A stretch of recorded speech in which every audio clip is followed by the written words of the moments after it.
Now, back to our top story. Changes at the top for the online estate agents PurpleBricks. The founder and chief executive, Michael Bruce, has left the online firm. Vic Darby, who had been the firm's chief operating officer, will succeed Mr. Bruce as boss.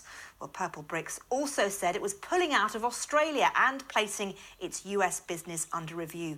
In February, PurpleBricks cut its sales forecast, hitting the share price. And today, shares fell once again. They're currently down around about 4.5%.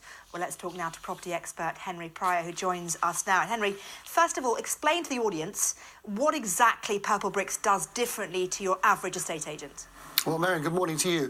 PurpleBricks was not the first, but it has been perhaps the most successful of the hybrid or online estate agency businesses that we've seen develop in this country over the last 5 years. eMove is another classic and famous, or now infamous case, a business that sadly went bust just before Christmas. What these businesses do is that rather than charging a performance-based fee if and when a property is let or sold, they charge a lower fee, but up front, regardless of the outcome. It's been very controversial, and it's seen an awful lot of criticism come from the traditional high street estate agency industry. And of course, we've seen PurpleBricks doing phenomenally well, but it looks like there have been some issues of late, and the boss is leaving. What do you think the trouble has been here? Well, one of the problems that PurpleBricks, like all estate agents, has faced is a slowing down or stagnation of the housing market in the United Kingdom.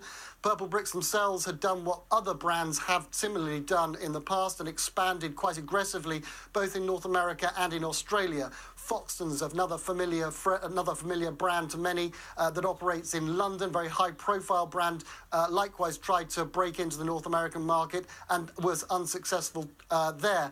PurpleBricks have struggled to implement their new model, the payment upfront model, in Australia and in America. They've changed the formula in both countries, and now it seems that they have raised a white flag and are walking away from their investment in Australia. And Michael Bruce, he's one of the founders. He founded it, I believe, back in 2012 with his brother. How significant is it that he's leaving? Does this mean now that there's going to be maybe a fresh start for PurpleBricks in some areas? Well, I suspect that whilst estate agents, and many estate agents, Maryam, will struggle to spell the word innovative, let alone embrace it, we're not talking about perhaps a Steve Jobs and Apple type arrangement. PurpleBricks is very well capitalised. They have 160 to 200 million pounds in the bank, but their model is expensive, and it remains to be seen whether they're going to be able to continue in the system in the way that they have of late. I suspect they will survive without Michael. His brother Kenny still remains in the business and is a key part of that, and I'm sure that many people like me will be watching to see what Michael Bruce does next. OK, Henry Pryor, always good to have your insight. Thank you very much.